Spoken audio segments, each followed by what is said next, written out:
Fala pessoal do Sem Embargos, tudo bem? Bom dia, boa tarde, boa noite para você que está nos assistindo. Vamos continuar aí mais uma da nossa série de entrevistas aí com nomes aí destacados das mais diversas áreas do conhecimento, né? Nós somos um canal jurídico, né, principalmente, mas também entendemos que o momento é muito importante a gente dialogar com outras áreas. Já conversamos aqui com o economista, o professor João Felipe Matias Cury, e hoje eu tenho a honra de receber aqui o professor José Luiz Oreiro, professor da Universidade de Brasília, da UNB. O currículo do professor é muito grande, então eu dei uma enxugada, mas o professor fica à vontade se quiser acrescentar alguma coisa. Ele é mestre pela PUC do Rio de Janeiro, doutor pela UFRJ, ele foi presidente até 2015, entre 2013 e 2015, da Associação Keynesiana Brasileira. Ele é pesquisador do Centro de Pesquisas do Novo Desenvolvimentismo da FGV. É um currículo muito extenso e alguém que certamente tem muito a acrescentar aqui para a gente. Boa noite, professor, tudo bem? Boa noite, Maurício. Tudo tranquilo? Tudo tranquilo. Seja muito bem-vindo. Obrigado pelo convite. Imagina, as ordens aí, para a gente é uma honra receber o professor, que é uma referência, evidentemente, aí, entre os economistas. E, então, vamos, sem mais delongas, começar aí a nossa entrevista com as perguntas aí que certamente tem sido o questionamento de muita gente, de economistas, mas não só. Eu, por exemplo, não sou economista e adoraria ouvir o professor sobre isso, algumas coisas que parece que não bate, né? Enfim, vamos lá. Professor, a gente acabou de sair de uma recessão, uma das maiores da história, aí, né, 2015, 2016, queda de 3,6%, 3,5% do PIB, uma coisa muito grave, muito grande.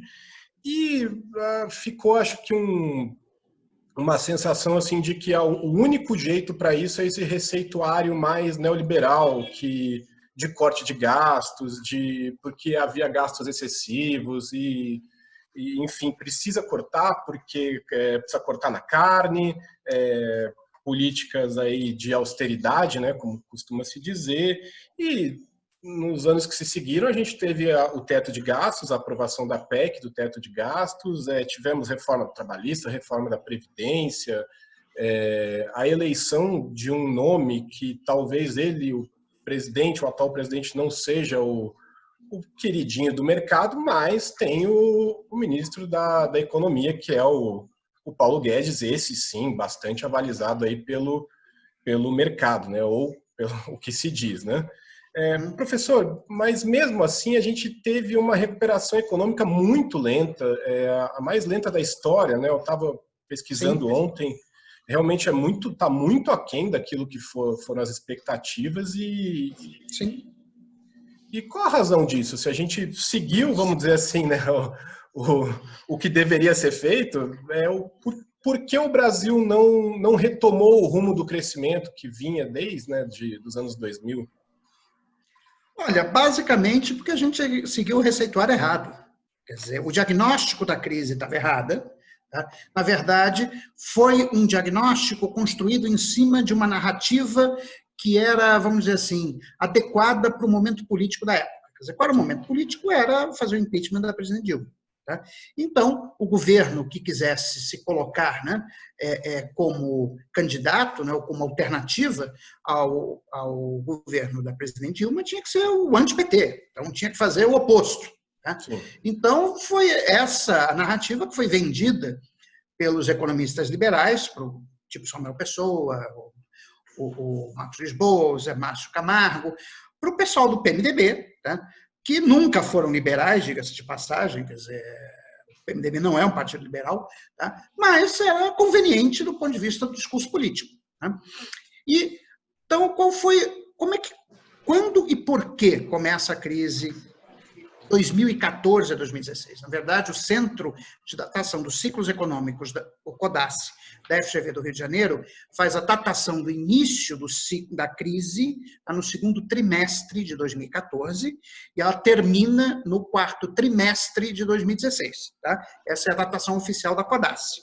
Okay? Bom, o que vamos dizer assim, é o gatilho da crise, é uma queda muito grande nos gastos com formação bruta de capital fixo, ou seja, com investimento, no segundo, terceiro e quarto trimestre de 2014, relativamente aos mesmos trimestres de 2013. Né? Ou seja, eu tenho uma queda abrupta do investimento. Para a gente fazer uma associação gráfica, você imagina um avião que está em um voo de cruzeiro. De repente, ele tem uma queda de sustentação, porque tem alguma menos densidade o ar num determinado momento do voo, e ele cai, ele faz isso. Muito bem, o que aconteceu com a economia brasileira foi isso, ela perdeu sustentação. Tá? Basicamente pela queda do investimento. E por que o investimento caiu? Porque a taxa de lucro das empresas não financeiras, é importante chamar a atenção isso, as empresas não financeiras vinha se reduzindo sistematicamente desde 2010. Tá? O chamado ROI, que é Return on Equity, que é o retorno sobre capital próprio, tá? Das maiores empresas não financeiras, tanto de capital aberto como fechadas, ela se reduziu de uma média de 12% em 2010 para 4,5% em 2014. 4,5% foi menor do que a taxa de inflação do ano. Bom, os empresários investem porque eles querem lucro. Né? Então, quando a taxa de lucro cai, é evidente que o investimento vai cair. E por que a taxa de lucro caiu? A taxa de lucro caiu por duas razões fundamentais.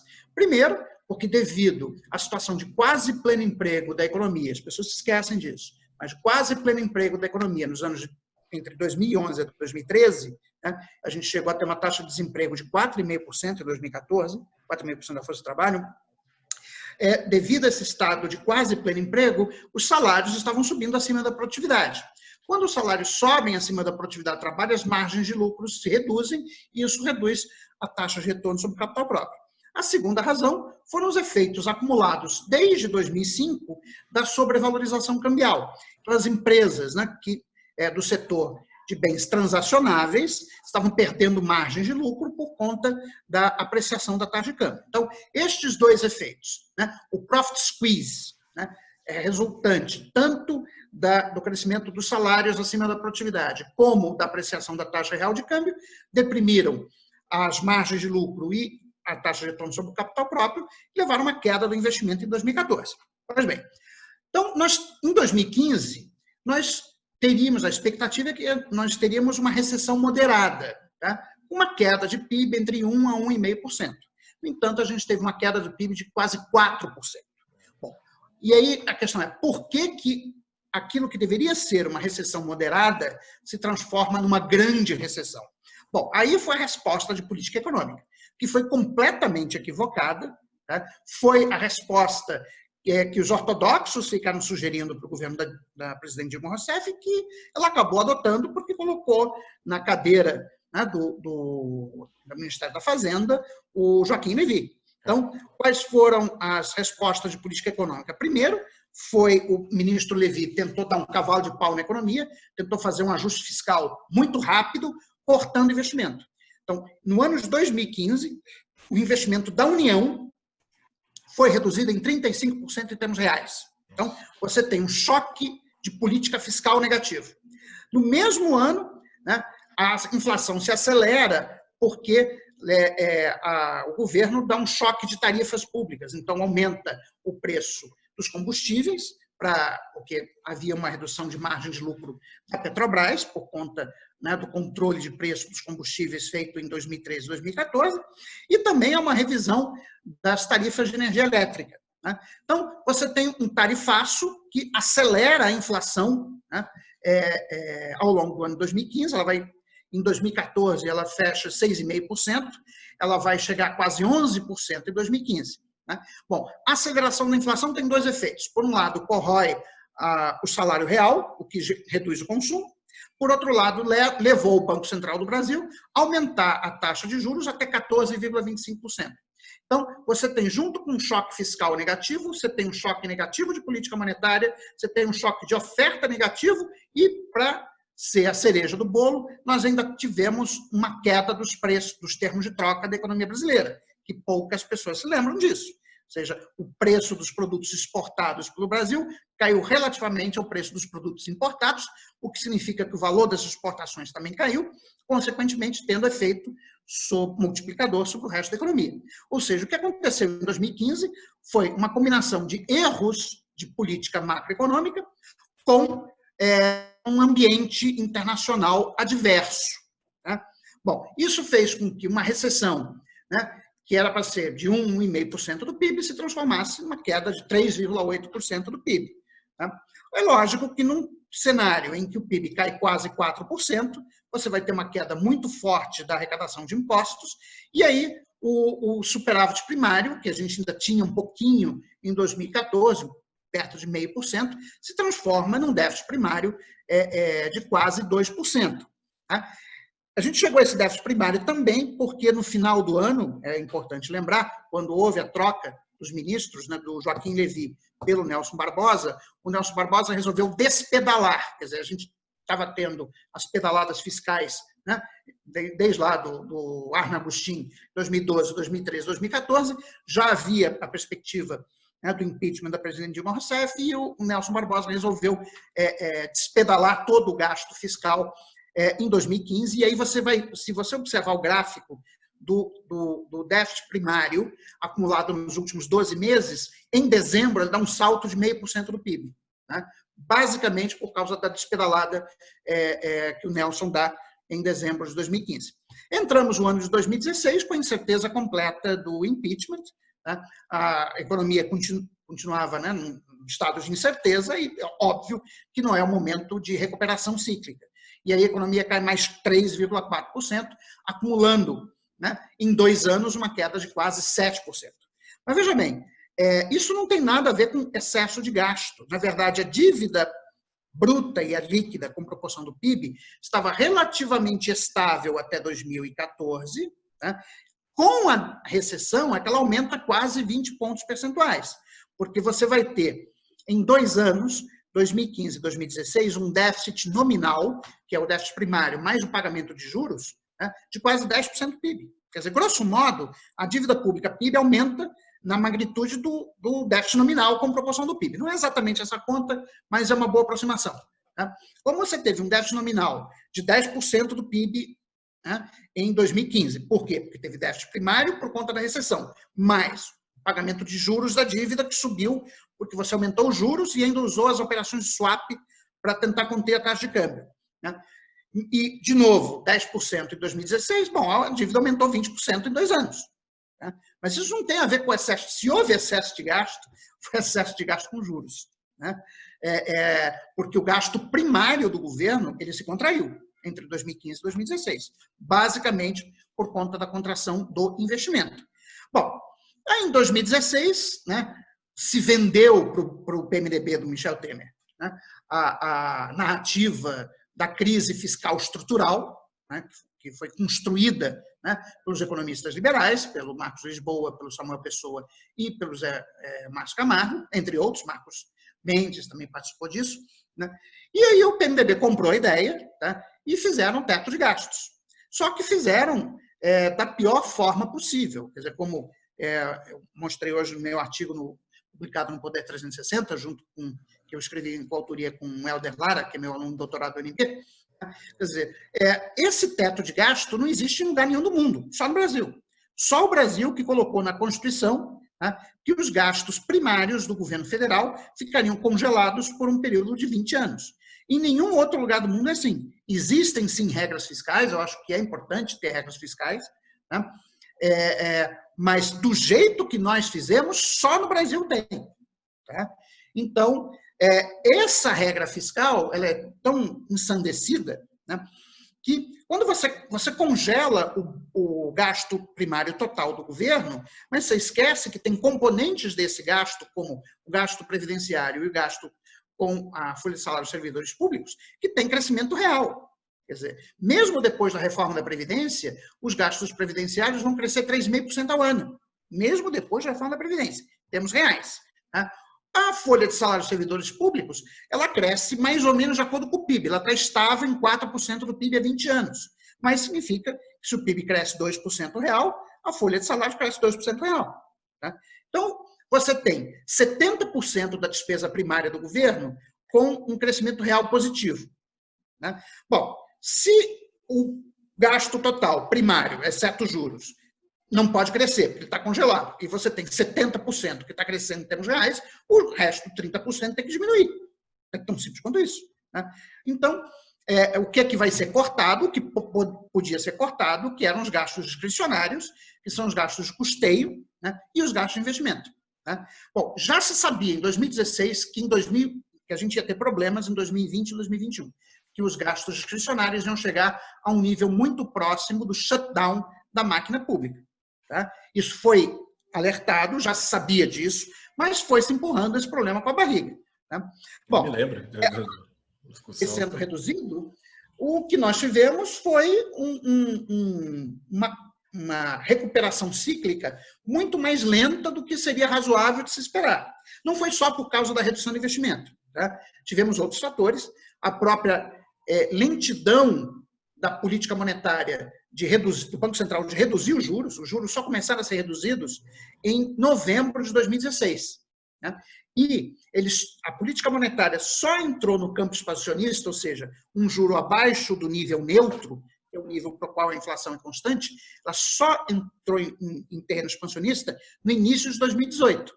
Então, nós tivemos aquilo que o Braulio Borges, do IBRE, chama de overkill da economia brasileira, ou seja, as políticas fiscal e monetária ficaram em terreno contracionista, a fiscal por conta do teto de gastos, né, e a monetária por conta da lentidão, né, do Banco Central em reduzir os juros.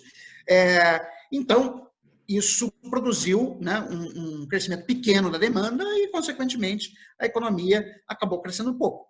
Né? Isso explica a semi-estagnação da economia brasileira até o início do ano de 2020, quando então a gente tem a pandemia do coronavírus. A instabilidade política também colabora, eu sei que é difícil, né, o que é causa e a consequência aí, mas a instabilidade política também colabora para essa lentidão na recuperação da economia, professor? O senhor... Olha, todo período de instabilidade gera incerteza. Né? Incerteza leva à postergação de decisões de investimento. Né?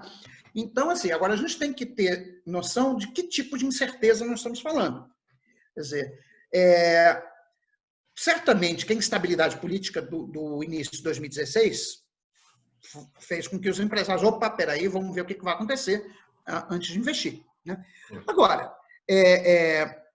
a partir de 2017, eu acho que houve mais uma incerteza sobre qual seria o ritmo de crescimento da economia. Quer dizer, a economia brasileira ela tem mostrado, nesses 3 últimos anos, 2017 a 2019, uma enorme dificuldade para crescer.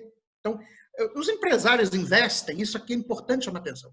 Nenhum empresário investe porque confia no governo. O empresário investe para atender ao crescimento que ele espera da demanda, desde que ele esteja obtendo uma taxa de lucro razoável sobre o seu capital. Okay? Quer dizer, você tem que ter uma taxa de lucro acima da taxa de juros, porque senão o empresário não investe, né? E expectativa de crescimento de demanda. Pois muito bem, o que aconteceu na economia brasileira entre 2017 e 2019 é que a demanda não cresceu. Tá? Então, o investimento privado ele não vai reagir, ele não vai aumentar porque trocou a Dilma pelo Temer. Quer dizer, ele vai aumentar se os empresários acharem que as suas vendas no futuro vão aumentar e, portanto, que eles necessitam ajustar a capacidade produtiva ao crescimento esperado das vendas. Então, por isso é que é importante o investimento público. Porque o investimento público não tem ele é, no jargão dos economistas, ele é autônomo, ele independe da situação prevalecente da economia. Então, mesmo quando a economia está em recessão, os empresários não investem, porque não tem demanda, tá? Ou não tem perspectiva de crescimento da demanda. Já o investimento público não, é uma decisão administrativa, né, que não depende da situação atual da economia.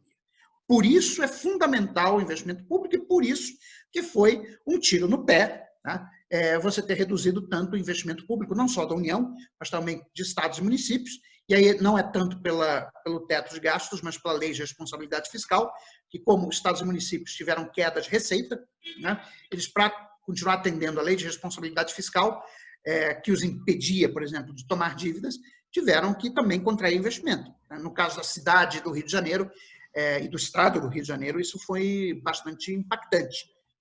Então, enfim, é isso.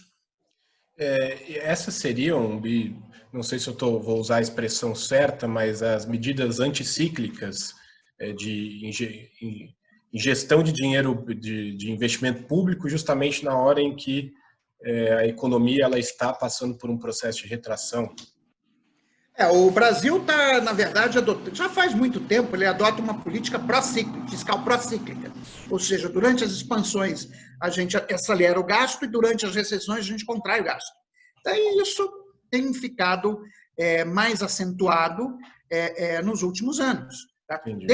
Desde a gestão do Joaquim Levy, né, que a política fiscal ela tem o sinal errado.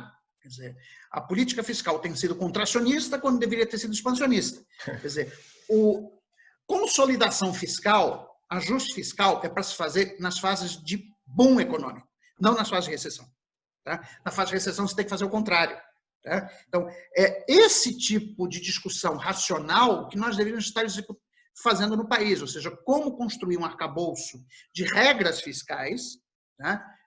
Que façam com que a política fiscal seja contracíclica, ou seja, que ela seja expansionista nos momentos de recessão e contracionista nos momentos de expansão.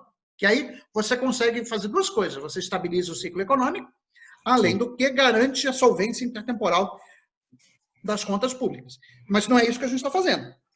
Quer dizer, a gente está aferrado a uma regra fiscal que só existe no Brasil, que é uma regra fiscal idiota, né? Que se for continuada em 2021, vai nos botar novamente com um quadro de queda do nível de atividade econômica.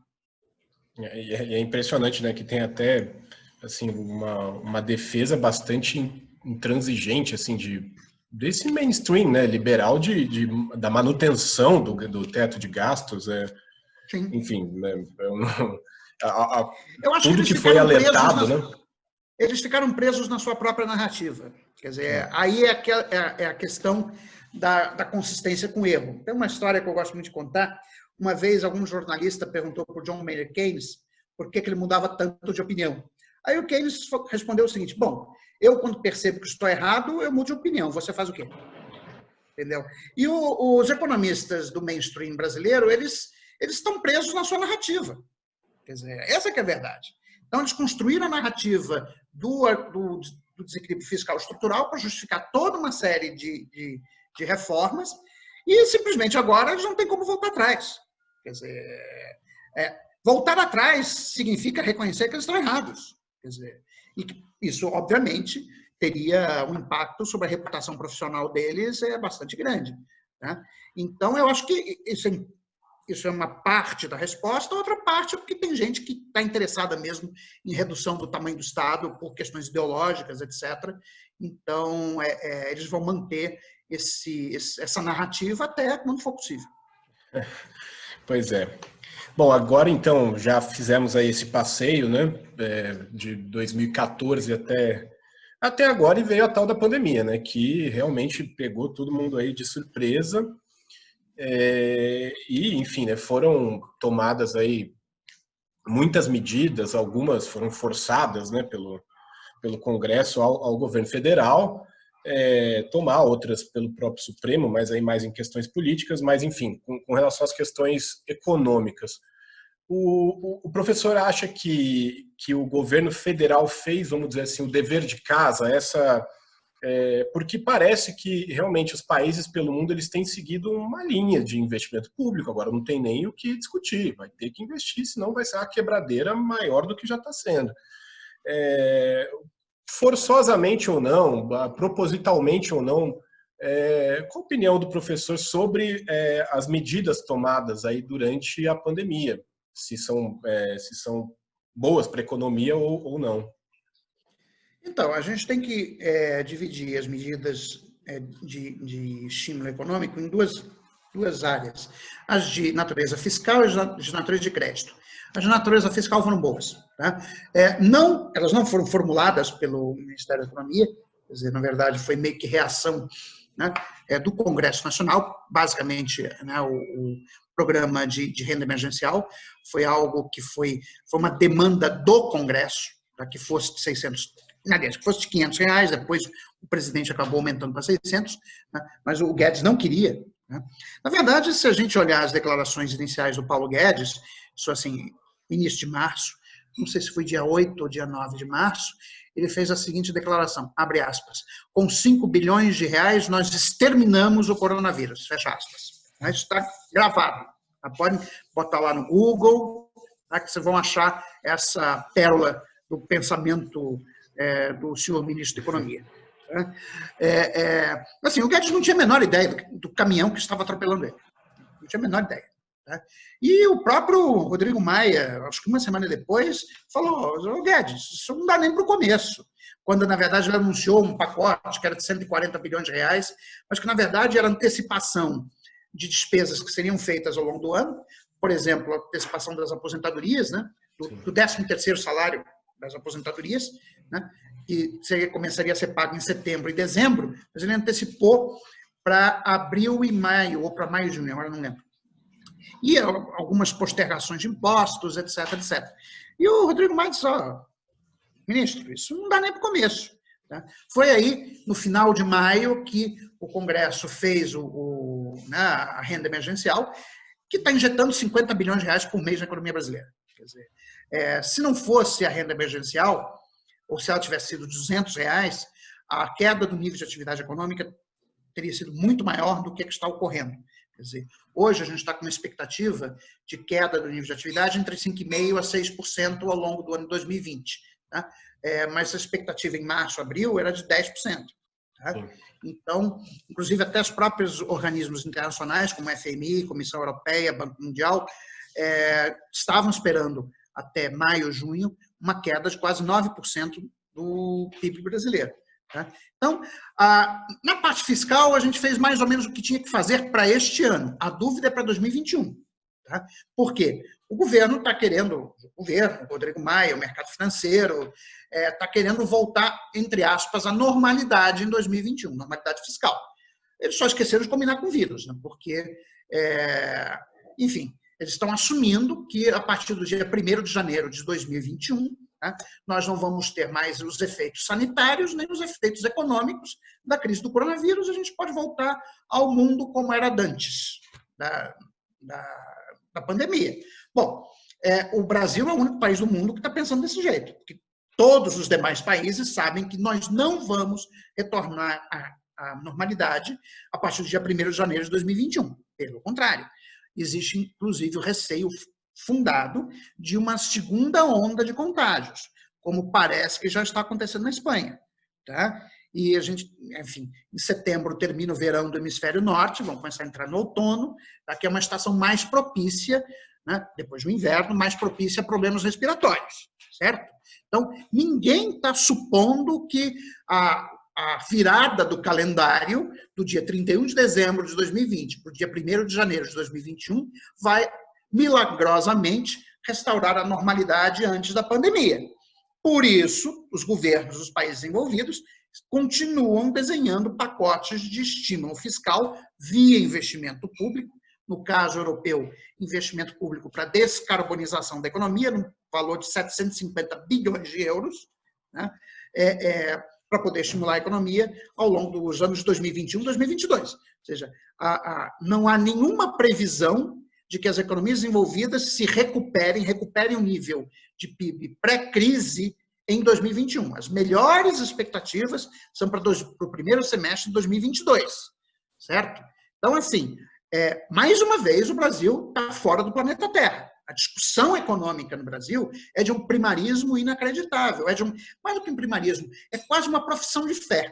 Quer dizer, as pessoas querem acreditar, né, que o mercado vai resolver, que realmente nós, a partir do dia 1º de janeiro, estaremos de volta no antigo normal, quando isso não vai acontecer.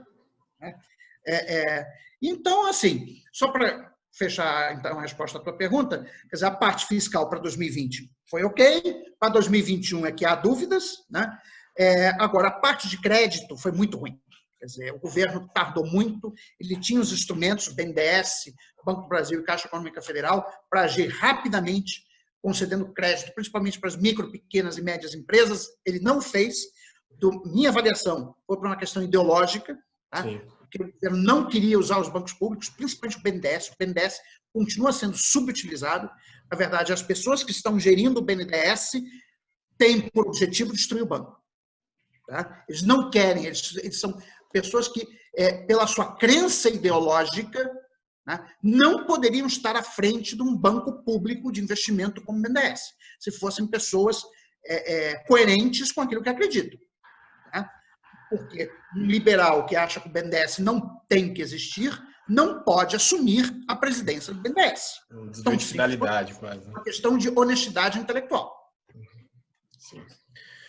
Bom, professor, chegando já ao fim da nossa entrevista, depois dessa aula que a gente teve, lá no começo da pandemia, sei lá, talvez no começo de abril, né, quando todo mundo foi pego aquela coisa, não que esteja melhor agora, né, mas em alguns países da Europa sim, mas aqui ainda não, aliás, fique em casa, né, enquanto você puder. O Macron, Emmanuel Macron, líder da França, presidente da França, deu uma declaração bastante forte. Ele que se elegeu também com um discurso um pouco mais alinhado à austeridade, ao neoliberalismo, ele se deu uma declaração bastante interessante com relação ao estado de bem-estar social, que não é exatamente um gasto, é um investimento e, enfim, é uma carta até bastante bonita. Isso chamou a atenção e eu guardei isso, eu falei, caramba, né? Mas talvez isso tenha um efeito político agora, mas será que na prática haverá um esforço para que se volte, ou pelo menos se tente repetir algo parecido com o que foi o modelo social-democrata? O senhor acha que isso é possível no mundo?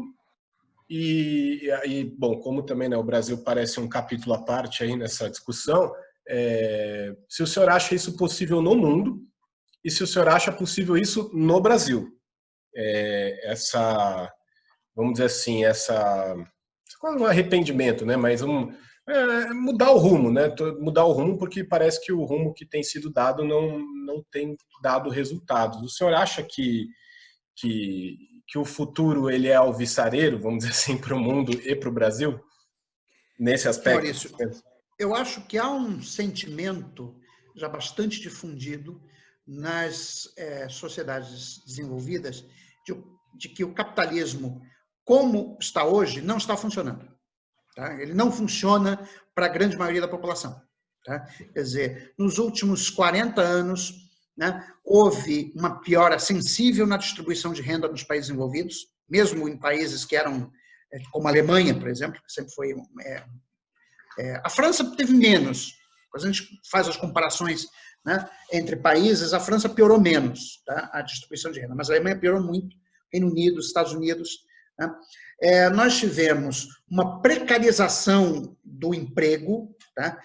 A gente não pode confiar muito nas estatísticas de desemprego, né? Do tipo, mas o país X teve, depois que fez uma reforma trabalhista, reduziu muito a taxa de desemprego. Eu lembro que esse argumento se usava no caso espanhol, por exemplo. Né? A Espanha, até 2007, estava com uma taxa de desemprego próxima de 10%, que para a Espanha é um valor baixo, nos anos 80 tinha mais de 20%. Bom, mas aí quando você olhava os empregos que foram criados, eram part-time jobs, eram empregos de meio período, né? Com menos estabilidade, etc, etc. Tá? Então,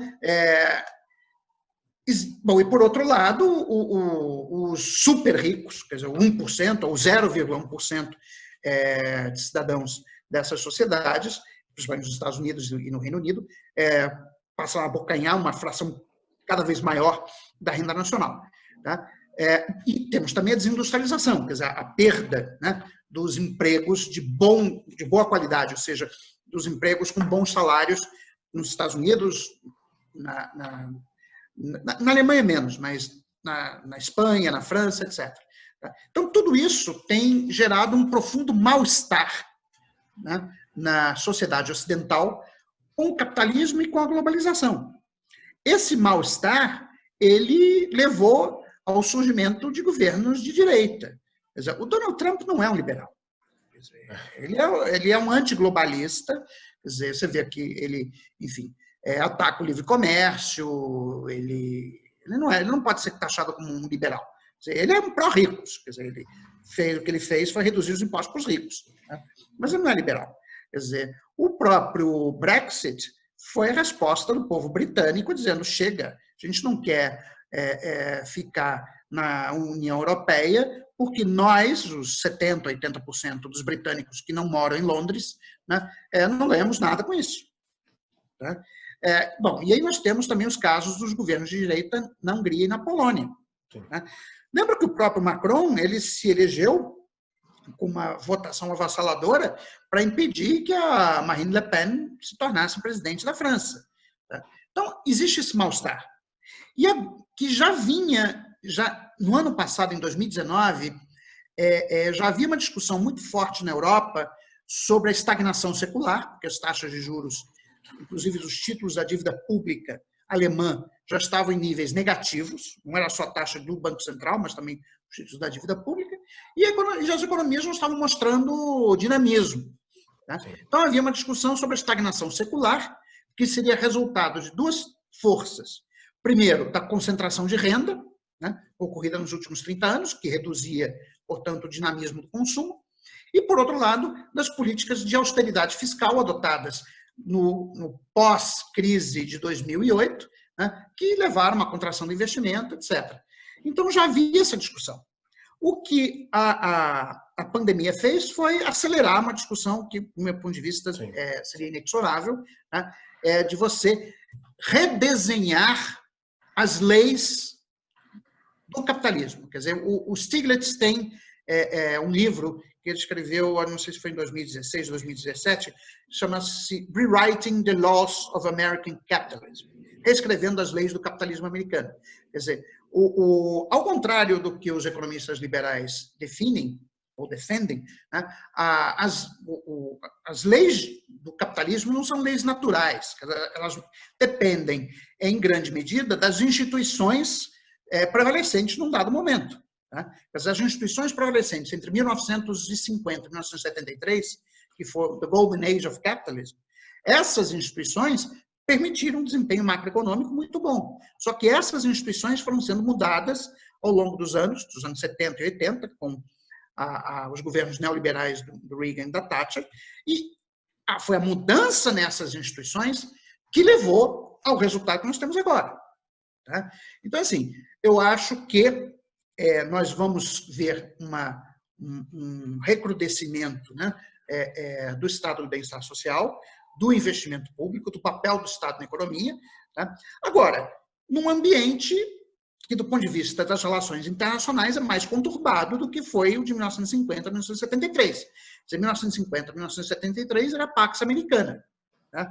Coisa que nós não vamos ter agora. Tá? Então, vai ser um ambiente muito mais instável, muito mais conturbado, vai ser um ambiente em que tem uma disputa concreta de hegemonia entre os Estados Unidos e a China, e a Europa meio que está olhando para ver o que ela vai fazer. Tá? Então, ou seja, nós vamos ter um mundo multipolar, que, obviamente, é um mundo mais instável. Agora, voltando à coisa do Brasil, quer dizer, eu acho que o modelo liberal está esgotado. Quer dizer, as declarações que o Bolsonaro deu, principalmente que deu ontem, tá, já mostrou que ele não está mais comprando o discurso do Paulo Guedes. Tá? Então, essa agenda de privatização, abertura comercial, bom, a abertura comercial nem começou a ser discutida. Privatização, nenhuma privatização relevante foi feita. Né? E o ajuste fiscal não tem como fazer. Tá? Quer dizer, vai ser o ajuste fiscal enxuga-gelo. A gente está fazendo ajuste fiscal desde 2015 com resultados pífios. Porque o ajuste fiscal só para em pé com a economia crescendo. Se a economia não crescer, não tem ajuste fiscal que para em pé. Tá? Então, assim, eu acho que a agenda liberal, essa vai ser enterrada.